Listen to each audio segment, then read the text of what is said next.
સામાન્ય માણસ તો સરકારી કચેરીઓના ધક્કા ખાતો હોય છે અને અધિકારીઓ તેમને ગણકારતા નથી હોતા તેવી ફરિયાદ અનેકવાર આપણે સાંભળી હશે, પણ અધિકારીઓ ધારાસભ્યને પણ ન ગણકારતા હોવાનું સામે આવ્યું છે અને આ મામલે ફરિયાદ કરી છે ખુદ ભાજપના ધારાસભ્યએ અને અધિકારીઓ ફોન ન ઉપાડતા હોવાનો લઈને તેમણે શું કહ્યું છે તેની વાત કરીશું આ વિડીયોમાં।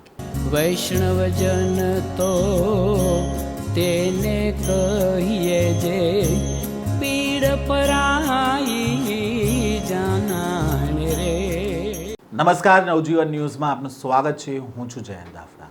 સુરતના ધારાસભ્ય કુમાર કાનાણી છેલ્લા 5 દિવસથી અધિકારીઓને ફોન કરી રહ્યા છે, પણ અધિકારીઓ પાસે ધારાસભ્યનો ફોન ઉપાડવાનો સમય ન હતો અને તેના કારણે હવે ભાજપના ધારાસભ્ય કુમાર કાનાણી વિફર્યા હતા અને આ મામલે તેમણે સુરત મ્યુનિસિપલ કમિશનરને તેમણે પત્ર લખ્યો છે અને ફરિયાદ કરી છે। પત્રમાં જણાવવામાં આવ્યું છે કે છેલ્લા 5 દિવસથી કોઈ પણ કામ માટે અધિકારીઓને ફોન કરવામાં આવે છે તો તેઓ વસ્તી ગણતરીની ટ્રેનિંગ કે મિટિંગમાં હોવાનું કહે છે અને બહાનું કાઢે છે અને આ પરિસ્થિતિના કારણે લોકોનું કામ અટકી પડ્યા છે અને વસ્તી ગણતરીનો કાર્યક્રમ મહત્વનો છે, પણ તેનો અર્થ એવો નથી કે શહેરના વિકાસના અને રોજિંદા કામો સંપૂર્ણપણે બંધ કરી દેવા જોઈએ।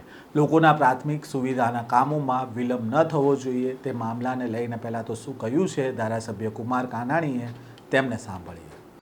છેલ્લા લગભગ 4-5 દિવસથી કોઈ પણ કામ માટે કોઈ પણ વિભાગના અધિકારીને આપણે ફોન કરીએ તો એક જ જવાબ મળે છે, વસ્તી ગણતરીની ટ્રેનિંગ ચાલે છે, વસ્તી ગણતરીની મિટિંગો ચાલે છે, ટ્રેનિંગમાં છીએ, મિટિંગમાં છીએ। વસ્તી ગણતરીનો કાર્યક્રમ આવ્યો છે, કરવો પડે, જરૂરી છે, એને કોઈ ના નથી, પરંતુ એ બાના હેઠળ રોજિંદા કામો, વિકાસના કામો ખોરંભે પડે, જાણે મ્યુનિસિપલ કમિશનરની ટીમ આખી વસ્તી ગણતરીમાં લાગી હોય અને બધું જ કામ ઠપ થયું હોય એવું એક વાતાવરણ ઊભું થયું છે। વસ્તી ગણતરી થાય બરાબર છે, પરંતુ એનો મતલબ એવો નથી કે મ્યુનિસિપલ તંત્ર આખું ખોરંભે પડી જાય, ઠપ થઈ જાય। આયોજન કરવું પડે, વસ્તી ગણતરીનો કાર્યક્રમ પણ થાય અને રોજિંદા કામો, વિકાસના કામોને ખોરંભે ન પડે, એમાં અડચણરૂપ ન થાય। ચોમાસું માથે છે, પ્રી મોન્સૂન કામગીરી શું થવાની છે? અનેક સોસાયટીની અંદર વિકાસના કામો, ડ્રેનેજના, પાણીના, રોડના કામો ચાલુ છે, ચોમાસું માથે છે। જો સમયસર પૂર્ણ ન થાય તો સોસાયટીમાં લોકો જઈ ન શકે એવી પરિસ્થિતિનું નિર્માણ થવાનું છે ને એટલા માટે મેં સાવચેતી રૂપે મ્યુનિસિપલ કમિશનરને એક પત્ર લખ્યો છે કે વસ્તી ગણતરીના કાર્યક્રમને કારણે તંત્ર ઠપ ના થાય, વિકાસના કામો, રોજિંદા કામો ખોરંભે ન પડે અને સમયસર પૂર્ણ થાય, સમયસર કામો થાય, એ માટે મેં એમનું ધ્યાન દોર્યું છે।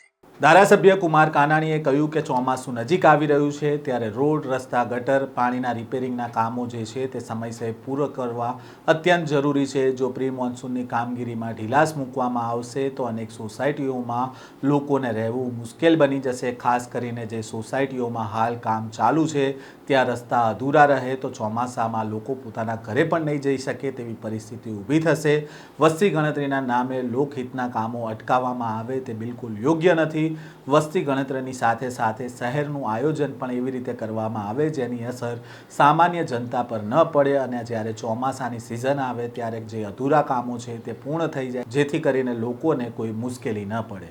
આમ જે અધિકારીઓ ફોન ન ઉપાડતા હતા તે બાબતને લઈને ભાજપના ધારાસભ્ય કુમાર કાનાણીએ સુરત મ્યુનિસિપલ કમિશનરને પત્ર લખ્યો છે। હવે જ્યારે આ જે અધિકારીઓ છે તે ધારાસભ્યોના ફોન ન ઉપાડતા હોય ત્યારે સામાન્ય જનતાની શું હાલત થતી હશે તે તો જોવું રહ્યું। આ પ્રકારના સમાચાર અહેવાલ સાથે ફરી મળીશું। નવજીવન ન્યૂઝ સાથે જોડાયેલા રહેજો।